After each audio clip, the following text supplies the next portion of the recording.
মানুষ ভালো থাকতে পারে, সেটা আমি আপনাদেরকে আল্লাহ যদি আমার বাসায় রাখে, তাহলে আমি আপনাদেরকে এটা আসসালামু আলাইকুম।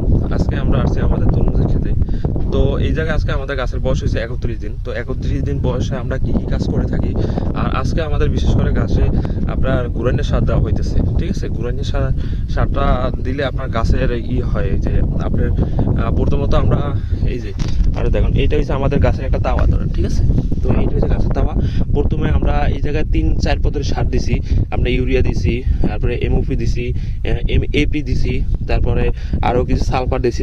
এগুলো দেওয়ার পর আমরা আর কি তাওয়াগুলো করছি। ঠিক আছে, তাওয়াগুলো করার পর এখন তারপরে দেওয়া হয়েছে আমাদের গাছের বয়স যখন আপনার 15-16 দিন হয়েছে, তখন দিয়েছি আমরা এটা আপনার গাতি সার বলে, এই পাশ দিয়ে দিছি গোড়ার এই পাশে। ঠিক আছে, এই শিকড়ের পাশে।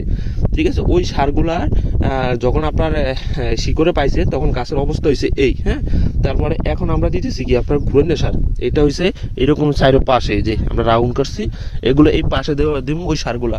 যে সারগুলো আমরা আগে দিছি ওগুলো এখন আবার দেওয়া লাগবে। তাহলে আপনার যখন এই যে এই গাছটার শিকড় যখন এই পর্যন্ত আসছে, তখন আমরা এই যে গাতি সারে কাজ করছে। এখন এই শিকড়টা যখন এই জায়গায় চলে আসবে, তখন আমরা কাজ করবো এই ঘুরনের সারে। ঠিক আছে, আপনার এই সারগুলো না দিলে গাছের গতি বৃদ্ধি পায় না। তো আমরা এগুলো ইনশাল্লাহ প্রতিনিয়ত আপনাদেরকে ভিডিও দেখার চেষ্টা করতেছি। আর মেইনলি আজকে আপনাদের সাথে যে বিষয়টা আমি শেয়ার করব, সেটা হচ্ছে আপনারা অনেকেই তো প্রশ্ন করেন, আবার অনেকেই জানতে চান ভাই পড়াশোনা শেষ করিয়া তারপর চাকরি হবে রাখিয়া কৃষিকাজে কেন গেছেন। তো আজকে আপনাদের সাথে আমি একটা বিষয় শেয়ার করবো, সেটা হচ্ছে ইনশাল্লাহ আল্লাহ যদি আমার বাঁচিয়ে রাখে, ঠিক আছে, আমি আপনার দেখিয়ে দিব যে আপনার চাকরি বাকরি থেকেও যে কৃষিকাজ করে মানুষ ভালো থাকতে পারে, সেটা আমি আপনাদেরকে আল্লাহ যদি আমার বাঁচিয়ে রাখে, তাহলে আমি আপনাদেরকে এটা প্রমাণ করে দেবো।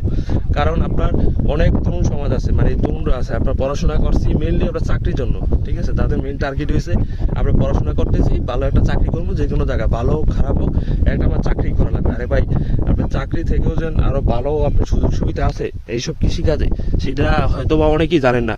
তো আমি আপনাদেরকে এই বিষয়টা প্রপারলি ভাবে জানাবো যে আসলে আপনার চাকরি বাকরি করেন, ঠিক আছে, ভালো চাকরি বাকরি করে, অনেকেই করে। যারা চাকরি বাকরি না করেন, যারা চাকরি বাকরি না পায় আপনার চিন্তায় আছেন, ডিপ্রেশনে আছেন, কি করবেন হতাশায় আছেন, তারা চাইলে এইসব কাজগুলো করতে পারেন। আমার কিন্তু অনেক সুযোগ ছিল, ঠিক আছে, আমার চাকরি ছিল, তারপর আমি পড়াশোনা করছি, ভালো ডিজিটাল লাইফে ছিলাম।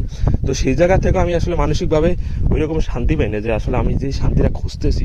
ঠিক আছে, এইটার জন্যই আমি চলে আসছি গ্রামে। তো গ্রামে আসার পর আমি যে জিনিসগুলো ফিল করতেছি, আমার ওইসব চিন্তা ভাবনা এগুলোই নাই। ঠিক আছে, আমি এই জায়গায় কাজ করতেছি, সবার সাথে মিশতেছি, আমার কাজ আমি করতেছি, ওইটা আমার অন্য কোনো আমার টেনশনই নাই। ঠিক আছে, আমার এটা ভালো লাগতেছে। তো ইনশাল্লাহ এটা দিয়ে আমি প্রমাণ করে দিব, আল্লাহ যদি আমার বাঁচিয়ে রাখে, যে কৃষিকাজ করেও মানুষ যারা চাকরি বাকরি করে তাদের থেকে বেটার অবস্থানে থাকা যায় আর বেটার কিছু করা যায়। এটা আমি আপনাদেরকে প্রমাণ করে দিই। আপনারা যদি আমার ভিডিও দেখেন, তাহলে আজকে হয়েছে আপনার 30 জানুয়ারি 2025। এই ভিডিওটা আমি আজকে আপলোড দিয়ে রাখবো। ঠিক আছে, তখন আপনি কোনো একদিন হয়তো বা আল্লাহ যদি আমার বাঁচিয়ে রাখে আর আপনারা যদি দেখেন, তখন বুঝতে পারবেন যে আমি আজকের দিনে দাঁড়িয়ে এই কথাটা আমি বলছি যে কৃষিকাজ করেও মানুষ ভালো কিছু করতে পারে, ভালো কিছু করা সম্ভব, আর আপনার অনেক বেটার অবস্থানে থাকতে পারে, ফ্যামিলির সাপোর্টও দিতে পারে। ঠিক আছে, এটা আমি আপনাদেরকে প্রমাণ করে দেখাবো ইনশাল্লাহ। আর যদি যারা আমার ভিডিও দেখেন, আপনার যদি কোনো মন্তব্য থাকে আমাদের কমেন্ট বক্সে জানাতে পারেন, আমাদের ফোন নাম্বার আছে ডিসক্রিপশনে, ফোন দিতে পারেন। আর আমাদের ভিডিও যদি ভালো লাগে লাইক করতে পারেন, শেয়ার করতে পারেন, আর আমার চ্যানেলে অবশ্যই সাবস্ক্রাইব করে রাখবেন। ইনশাল্লাহ আরও অনেক নতুন নতুন আইডিয়া পাবেন আমাদের চ্যানেলে, আরও অনেক কৃষিকাজের অনেক ভিডিও পাবেন আমরা কি করি। আপনারা যারা তরুণরা আছেন তারা আমার ভিডিও দেখে ইনশাল্লাহ কিছু না কিছু উপকার হবে আশা করি। তো সবাই ভালো থাকবেন, আসসালামু আলাইকুম।